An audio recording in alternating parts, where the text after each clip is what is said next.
All right, everybody. It's Chris Garrison here with Bigger Vision, and I've got Scotty Hall with what is the gym called now, Scotty?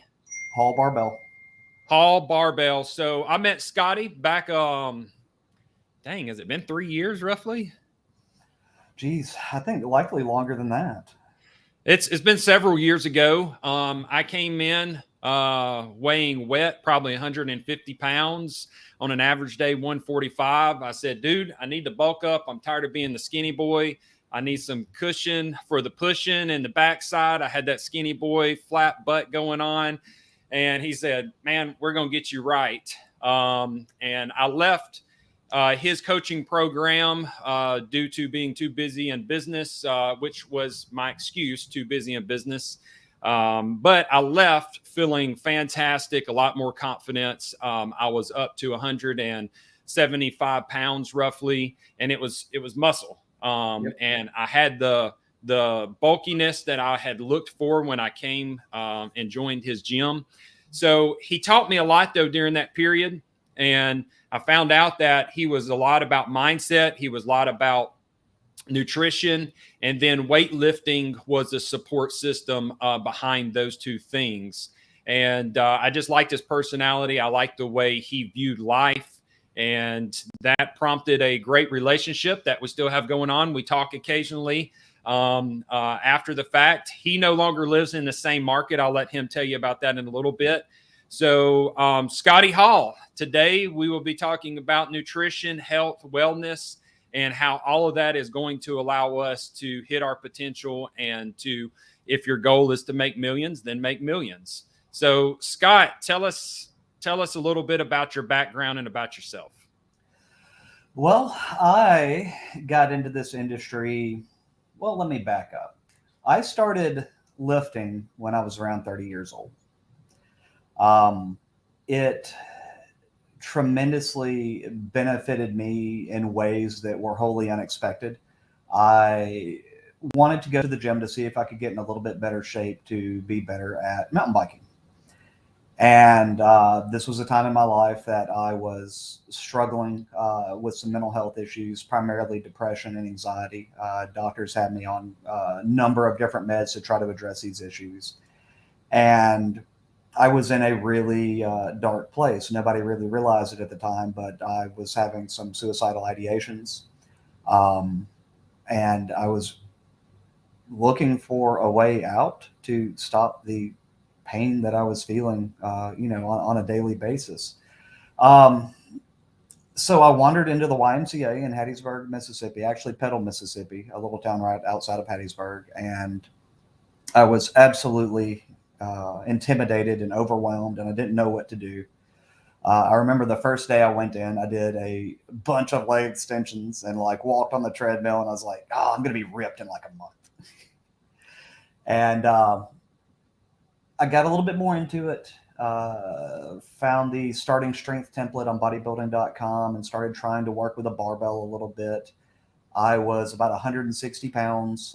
For reference, I'm 5'6", and very weak, lacked some confidence in my strength and ability. And, I was just frankly scared to death and intimidated by so many of the older, bigger, seemingly more experienced guys. But I stuck with it. And 6 months later, I was off the meds. And my doctor was saying, what's changed? What's been the variable here? And I said, honestly, I've been weight training really hard. So whatever it was, neurologically, it has to do with neurochemistry, but it suited me extremely well. And it was able to balance some of the chemicals in the back end Yeah. that the meds were trying to address, but were doing ineffectively. And this is kind of a recurring theme I've found throughout the years with my clientele is that for many of us, this is a path to help address, some deeper issues in life. And there's different ways to look at it. You've got the neurochemical response of it, but my simple philosophy for it is, we live in a world now where we don't fully engage with our bodies, and that's a large component of, who we are evolutionarily. The animal needs to be engaged and needs to move. And the overarching goal of my business, since I've gone into business to try to help other people with this, and this is something I feel a calling to because I literally owe my life to it, has been, guiding people along that path. It's been a pretty profound gift to try to help people become more fully realized. And this is one of those tools that really stretches its fingers out into so many other aspects of your life. Yeah, so I've experienced the same exact thing with weightlifting. It has really allowed me to gain a confidence Mhm. that pushes into my business, that Mhm. pushes into my relationships, including my marriage and Huge. my friendships. It's and I agree with the psychological aspect of it, because when I can go into the gym feeling pitiful, and literally after 30 minutes of and I don't even do cardio.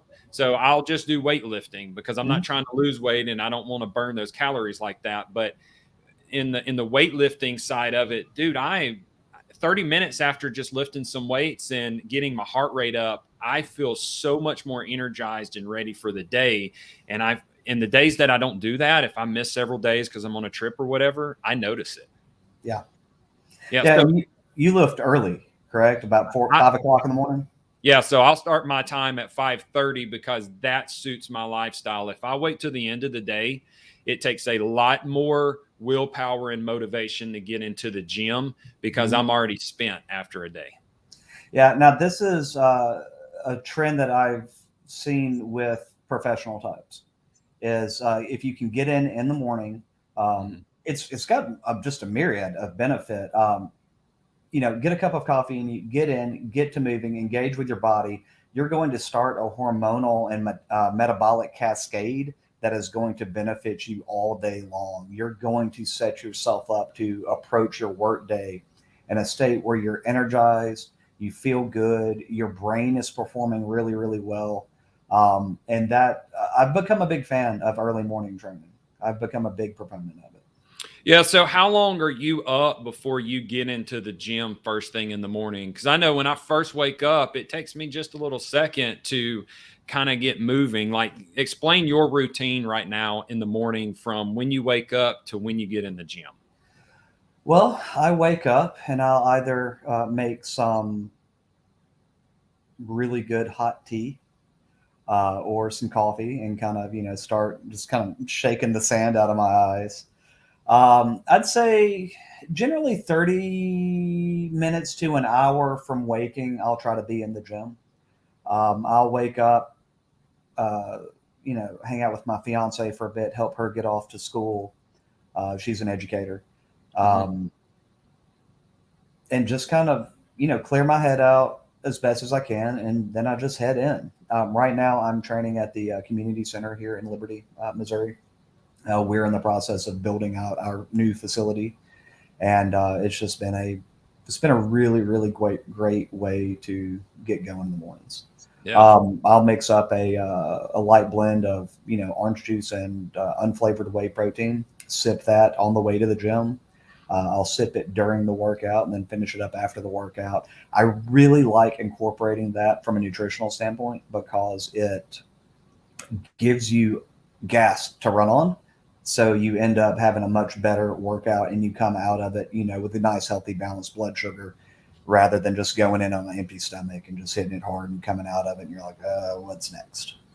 Interesting. Yeah. Yeah. So what would you recommend anyone else, if they were going to take something in right before the gym? What's your top recommendation there?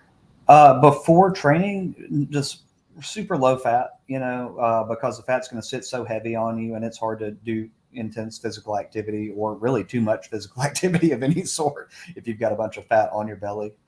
So like Um, oatmeal?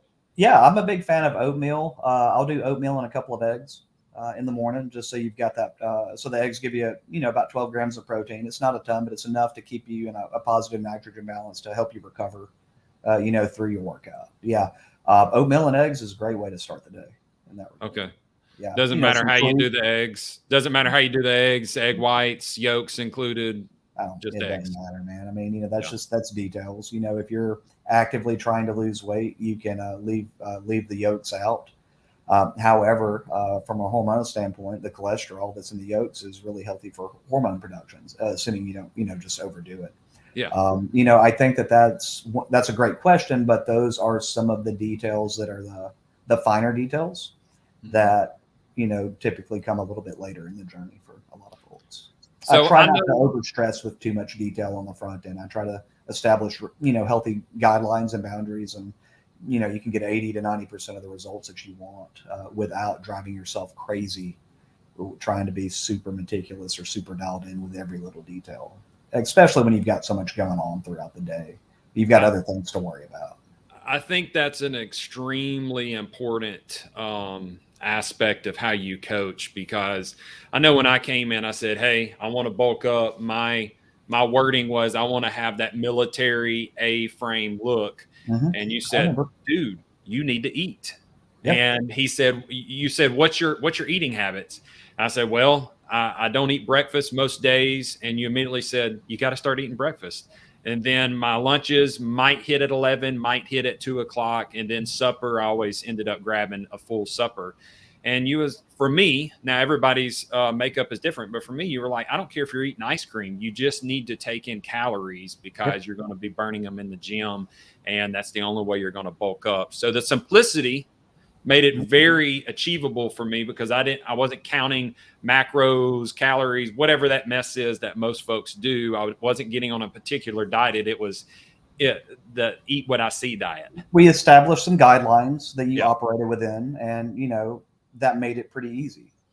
Right. With business and life, we've got the 80-20 rule, right? Yes. Well, another way of rephrasing that 80-20 rule is, for my desired outcome at this time, what is the minimal effective dose? In my sphere, that minimal effective dose may be, what, you only need to work out for a half hour, 45 minutes, 2 or 3 days a week, depending on the client. Now, if you have somebody that's much more advanced, it's going to take a lot more work for them to progress. But particularly for somebody that's newer to this, the minimal effective dose of nutrition would be working with me to establish some guardrails. Sometimes it is okay to just eat indulgently, but what do we do during the rest of the week, right? Yeah. And same thing with fitness. And I think that minimal effective dose philosophy is something that can really bleed over into the rest of life as well. When you're trying to accomplish something, do you have to kill yourself to get there, or can you do it in a much more efficient way? Right. Yeah. So, two things there. First of all, do you feel like, and I hate to use the word diet because it gets abused in this realm, but do you feel like diet is the start of any healthy lifestyle? No. No. Tell me what is. Sleep. God, I was hoping you would give that answer. So let's talk about that for a second, because in the entrepreneurial mindset, we sleep when we die. We work, work, work. That's what's going to get you ahead. Do what others are not willing to do, kind of mentality. So talk to me about rest and sleep. Well, I think if you've got a hyper capable brain, if you're Elon Musk, or Arnold Schwarzenegger, you can sleep for 3 or 4 hours and be functional. Most of us are going to perform very suboptimally with less than, say, 6 to 8 hours sleep minimum, which I don't remember the data offhand, but you have a big cognitive drop off at 5 hours and below. And in my space, dealing with body composition and mindset, or helping people optimize their cognitive capability, you have so many downstream hormonal effects that are influenced by sleep, that if you are undersleeping, you're just setting yourself up to be in a terrible environment from a cognition standpoint. That if you can hone in on that, depending on age, the older we are, the less sleep we really need. But that 6 to 9 hour zone, if you can hang out in that space, you're going to be much more productive, through your first quarter of the day. And, after that first quarter, you're still going to rock and roll better. You're going to have better appetite regulation.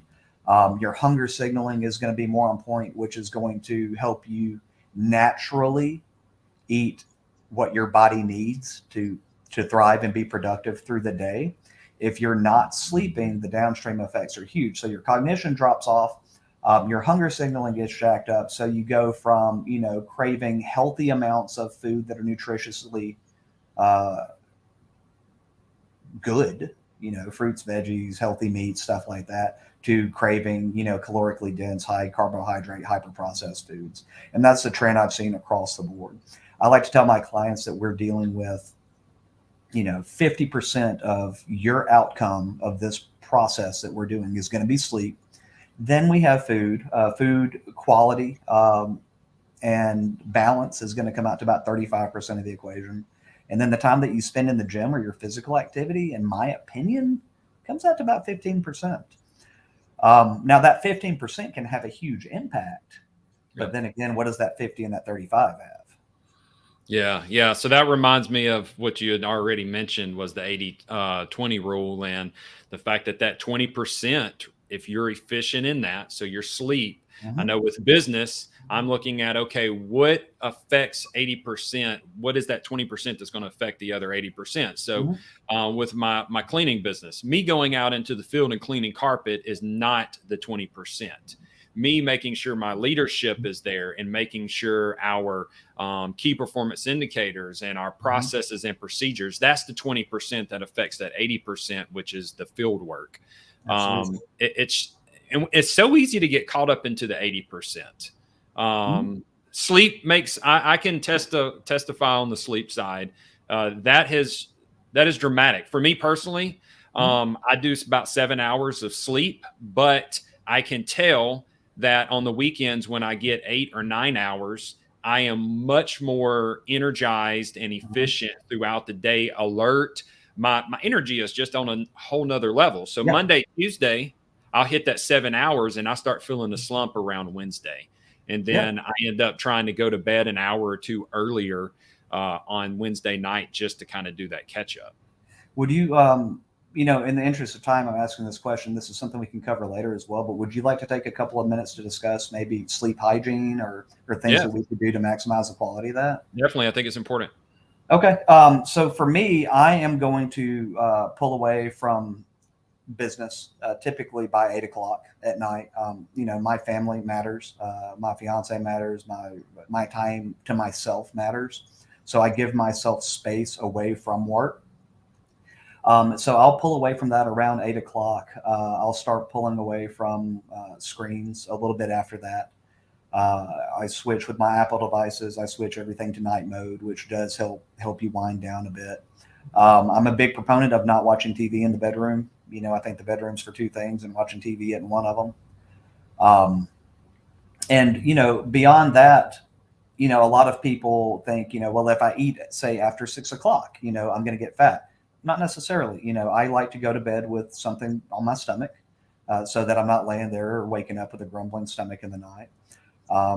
Your temperature in the house. There's a number of articles on this. I personally leave the house between 64 and 66 degrees at night. Much warmer than that, and you're going to start negatively affecting your ability to slip into that deep sleep and then your REM sleep. So when you're dreaming in that REM sleep, that's really, for whatever reason, the period of sleep that does the most for recovery. So your temperature of your house, your environment, and just setting up your bedroom to be a soothing place, and having a time, a hard shut off of, I've got to go to bed. For some people that's 11 o'clock, depending on the time of the year. For some people that's 8:30.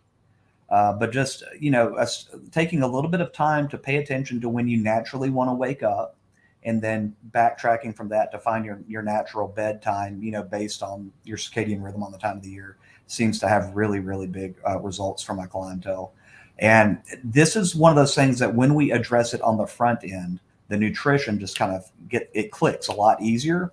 And that's when we start to see really profound differences in body composition and performance. And that performance is, I'm so sorry. You're good, brother. I did a clinic at the Catholic school here a little while back, and they're calling me. I'll have to call them back. I don't know how to silence that. But yeah, sleep hygiene, man. Turn the TV off. Intentionally wind down a little bit.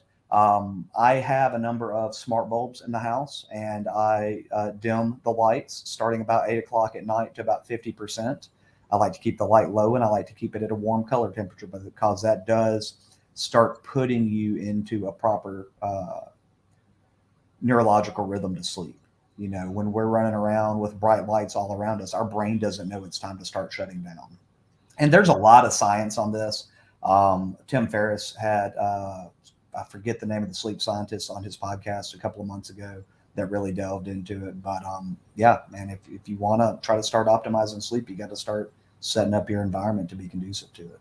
I heard Ed Milet mention, he said he has a cold start morning, so he jumps in a cold shower. He actually jumps into the cold sea where his mansion is at this point. But he does a cold, and then in the evening time, he does a warm bath, and it starts prepping his body, just like you're talking about.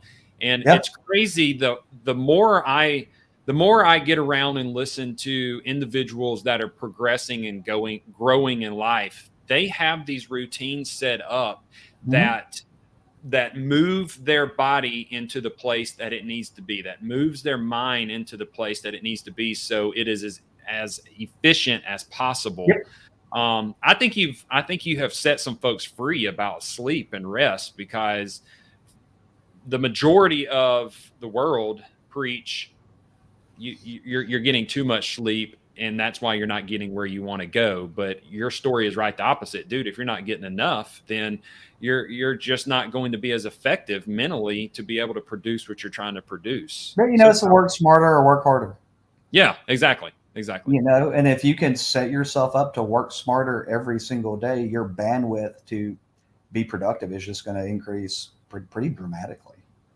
So I saw you when you had a lot of weight on you because you was trying to bulk up. And then I saw you lean down and you're freaking ripped at this point. So anyone, you can't tell it. You can tell he's beefy from his shoulders and chesticles. But if you want to check out Scotty, you need to look him up on Instagram and really see what he has built in his physical body through his routine. So what does your daily routine look like? I'm going to get up. If it's a day that I lift, I'm going to go lift. If I don't go lift, I'm typically going to go for a walk, get outside, try to get in the sunshine a little bit. If it's a day like today where it was 3 degrees this morning, I'm going to get up and I'm going to get woke up. I'm going to go outside and I'm going to get woke up. My new facility is actually about 5 blocks from my house here in historic downtown Liberty. So I'm super excited about starting my days with a walk and the dogs, heading to the gym every morning. But wake up, get moving. If you can get sunlight to hit your skin, the quicker the better. Again, from just a bunch of different hormonal benefits that come downstream of that. But the big one is vitamin D production. Vitamin D is going to have a big impact on your male and female sex hormone regulation, as well as a number of other things downstream. And just getting out in the sunshine a few minutes a day does a lot for that. And it also does some things neurologically to kind of, calm your mind and put you into a more productive headspace. So I would say probably that, depending on when I wake up, I like to wake up naturally. I don't, I've set myself up in a position in life to where I don't have to wake up by an alarm most of the time. And I hate it. It's gross. I don't want to do it, but I'll naturally wake up typically between 5 and 6 a.m. I'm going to get a little bit of food in my belly to kind of kickstart that metabolic process in the morning. I'm going to go for a walk or get in the gym. I'm going to freshen myself up, and then I'll be attacking my day typically by about 9 a.m. Some days maybe 10 a.m. if I've got a little bit less on my plate. And but that time between, 5 and 9 or 5 and 10 in the morning is kind of my quiet time to myself. And in the gym or when I'm walking or whatever, that's going to be when my brain is kind of doing its little background work, right? Can you hear me okay? I'm getting some lag on Yeah, you delayed just a little bit. We still caught it. Okay, we're good now, I think. Yes. Okay, cool. So then, that 9 to 3 to 9 to 5 range is going to be the meat of my productivity for the day, as far as if I'm working with remote clients, which a very significant part of my business at this point is. I've got them all over the country, and I've had them all over the world. I've worked with, Olympic competitors. I work with competitive athletes around the country. I work with, just regular people, basically everybody from, 6, 7-year-old kids to people in their 70s and 80s. But that's going to be the meat of the day. Toward the end of the day is my wind down time. That's when I cook and I tidy, and I just kind of hone in on spending time with my family and myself. It's pretty basic. Now, when the gym is in full swing, that schedule shifts a little bit. My hours are Monday, Tuesday, Thursday, and Friday, basically 8 to 8. And I'll work by appointment with clients during that whole period of time. And then my other work will just be dispersed throughout that period. I do make it a point to set myself up when possible to be able to cook a fresh meal for lunch, and for dinner. You're looking about 15 minutes probably to prep a pretty good quality meal that is going to give you plenty of energy and make you feel good throughout the day. So yeah. So let's I talk try about not to this. overcomplicate. So you told us, I feel like we've probably got folks listening saying, yeah, but Chris and Scotty, man, y'all you own your own businesses. You can set your day and hours how you want. So let's talk about the person that has to be at work at 8 o'clock and doesn't get to leave till 5 or 6 o'clock. What action can someone take for the biggest impact without a 2-hour gym time, or without waking up at 3 in the morning so that they can get a big morning routine? Like, what would you suggest to your average everyday W-2 employee? Well, I would first ask this question, does it really matter to you? Do you really care about optimizing, this aspect of your life, which is going to have so many impacts on the rest of the life? People make time for what matters to them. If you know that getting into the gym, which, for example, most of my days are about 45 minutes, maybe an hour if I'm spending some time in the sauna. But if the downstream effect of that is I'm going to pick up another 3 or 4 hours of productivity on my day because I feel so great and I'm moving so well and I've got momentum that I developed early in the morning, that 45 minutes to an hour is a really good investment. So my big advice would be, you don't have to go to the gym, but you need to move. You need to engage with your body because of the cognitive benefits. If that's going for a walk, if that's going for a jog, if you like to do rowing or do a spin class or, whatever, just engage with your body in a meaningful way. And the downstream effects for your mind are going to be profound. So get some activity in, a minimum of a couple of days a week, and then, really put some effort into eating some non-processed food. Yeah. And I like I that. think those two things are going to have the biggest initial benefit with the lowest trouble for most folks. If you excuse my language, if you'll get off your ass and go walk for 30 minutes in the morning, your day is going to be way better. You're going to feel better. You're going to go to the bathroom and feel better. I mean, everything's going to feel better, right? So just intentionally, and I think that's all this goes back to intention, right?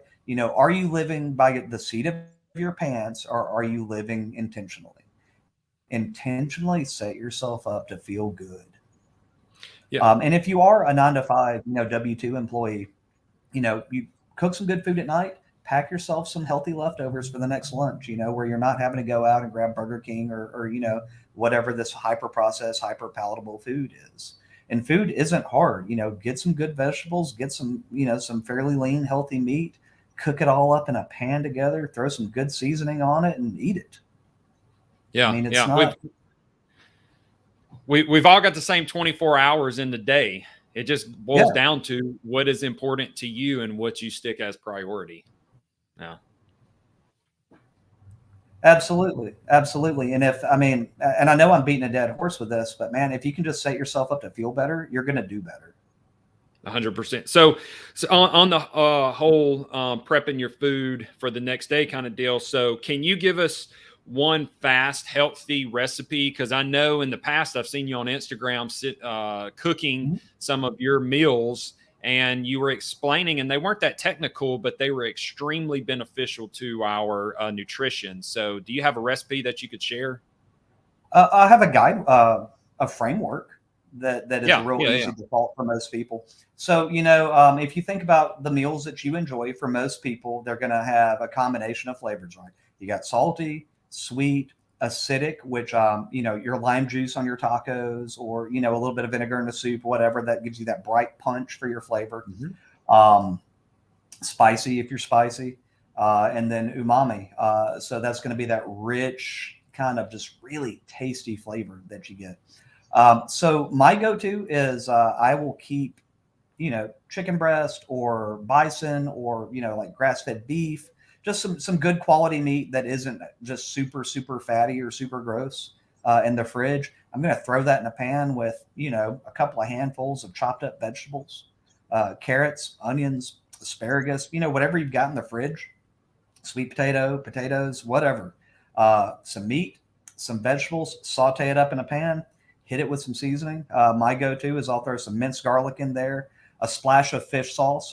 Fish sauce is awesome because it gives you that salty and that umami flavor. Sometimes I'll use a little bit of honey to bring the sweet up, a little bit of soy sauce, and that's really about it.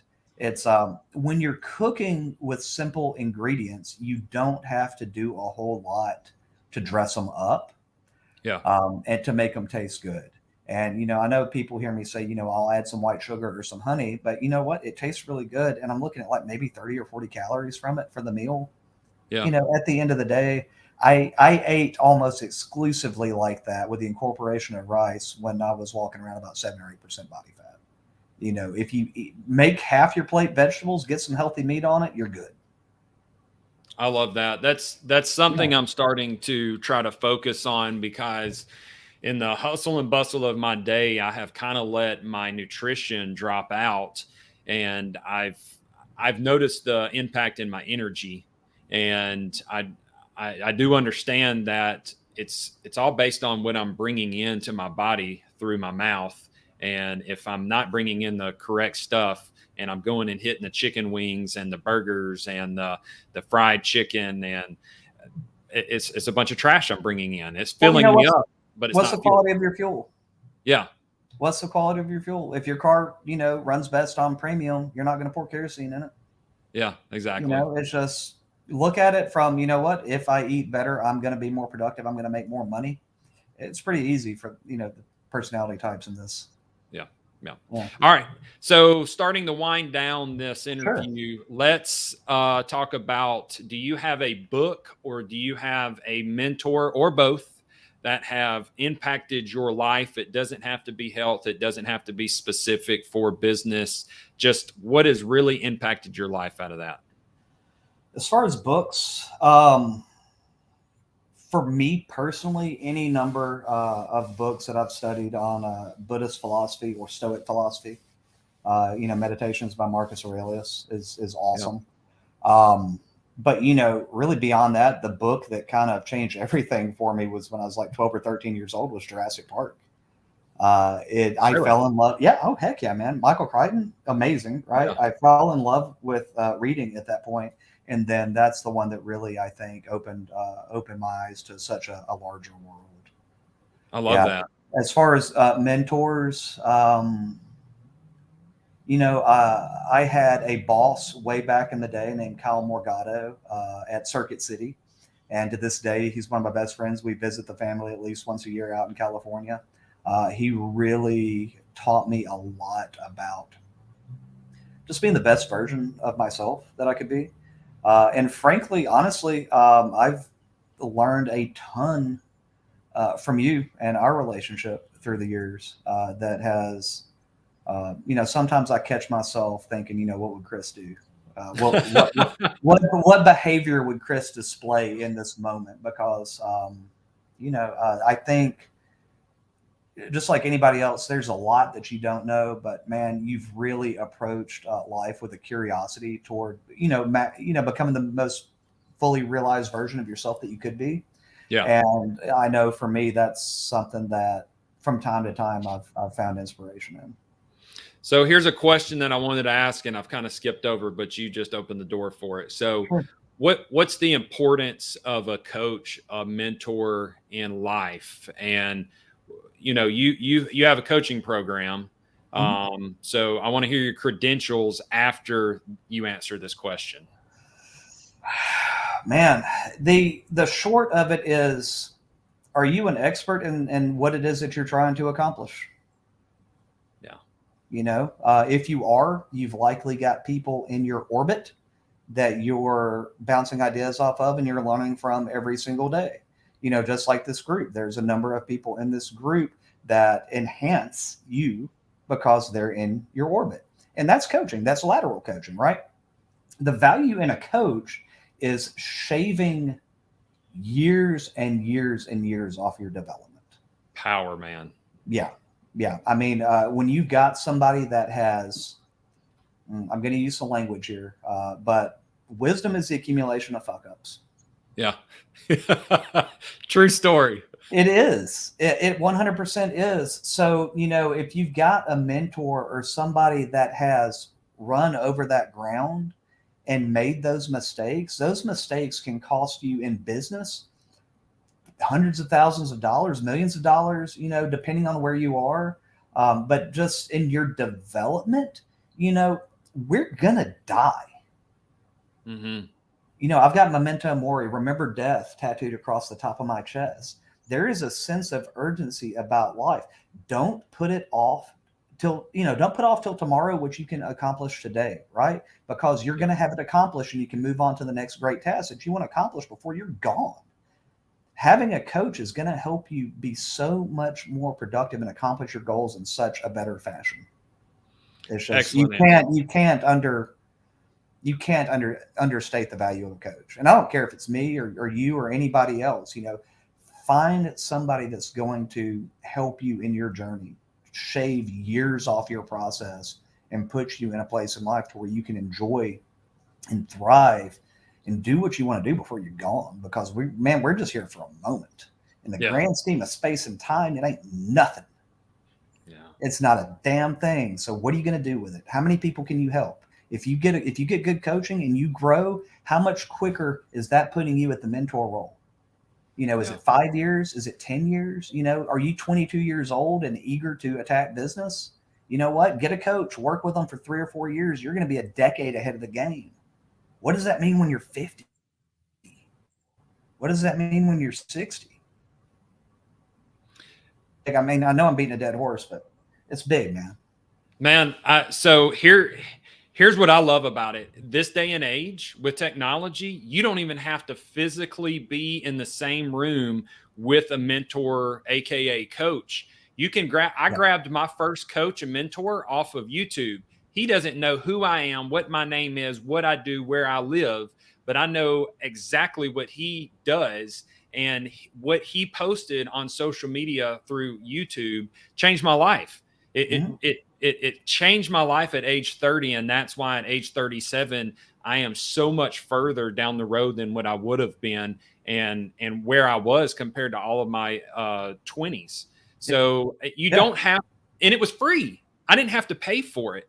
So there's no excuse not to have some type of mentorship in your life because it's all available for free. And then when you start paying for it, then you really start becoming accountable for your actions. And then when you get in a group of paid individuals, the performance level increases at such a higher dynamic because now everybody's putting their money behind their goals. And, and I'd like to add something to that too. Yeah, go ahead. A lot of people think, I'm a lone wolf. I'm in this for me. This is for me, for me, for me. That's nonsense. That is nonsense. If you're a business owner, and unless you're the only one doing the work and you're the bottleneck, that's absolute trash. That is absolute nonsense. The best coaches, and if you work with people, be it clientele or you've got employees working underneath you, you dang well better be working every single day to be the best coach you can be. And the best coaches have the best coaches. If you're not actively being coached and growing, you're not going to be growing at the rate that you could be. And it's suboptimal. 100% agree, how much man. of your business do you want to do in a suboptimal way? If you're cool with being suboptimal, like, good on you, but you're wasting your life. Yeah. So I heard somebody, I don't remember who it was one of these, highly known mentors, but he said, I think it was Ed Milet. He said, when I get to the end of my journey and I stand before my creator, I want to see my duplicate in front of me. I want to see my potential. If I look like a weak vessel compared to what I was supposed to look like, I believe that is hell right there, because the regret will be so great. And that changed my life, because I was like, that's so many of us sit here and waste our potential because we get to a level and we plateau and we get comfortable, even though there's so much more to achieve, and we stop at just us. Because when we sit in abundance, then at that point, we've got abundance. If you think about a cup of water and you're pouring water into it and it starts overflowing, where is that water going? It's touching everything that's surrounding you. And that's why it's so important that we live in a place of abundance. Dude, man, I love you like a brother. You have changed my life physically, and the mental capacity of our conversations and watching you go tell your story from the place of depression, and just you just didn't enjoy life, and what physical activity and nutrition and community has done for you is very inspiring. So I want others to be able to get in touch with you. Tell me where they can find you. Well, first off, before I tell you that, I want to say that all of this has to do with emotional and cognitive health. Period. My place has always been an emotional and cognitive health facility disguised as a physical health facility. We do what we can to tie back to what you were talking about a second ago with your cup running over. If this world is only about you, you live such a less fulfilling life.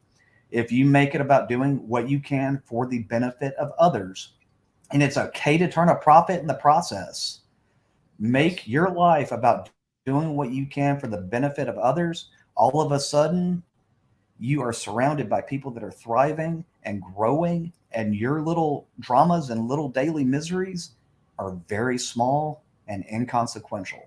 That would be, if I could give advice to anybody, it would be make what you do about others, and you will find yourself happy every single day.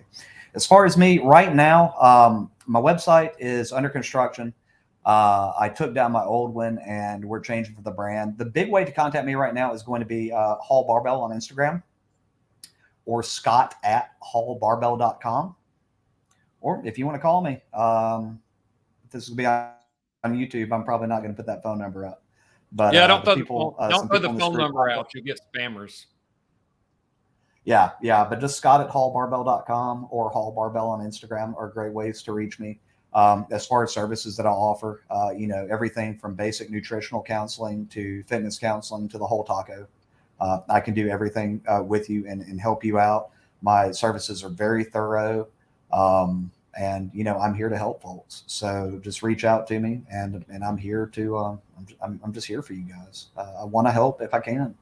If you have questions about this stuff, I'm not going to charge you for every conversation, because I'm not that dude. But if you have curiosities and you just want to explore it a little bit, shoot me an email or shoot me a message on Instagram, and we'll schedule a call like this where we talk face to face and just explore, what maybe the possibilities are that we could uncover for you.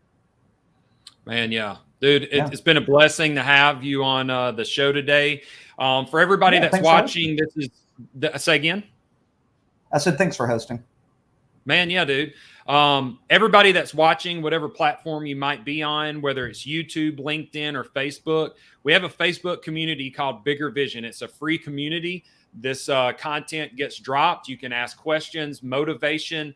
mindset, business, investing is the topics that we try to discuss and help each other grow in. Then also, if you're a podcast listener, then tune in to the Bigger Vision podcast. So just search Bigger Vision, and we release daily podcasts there as well.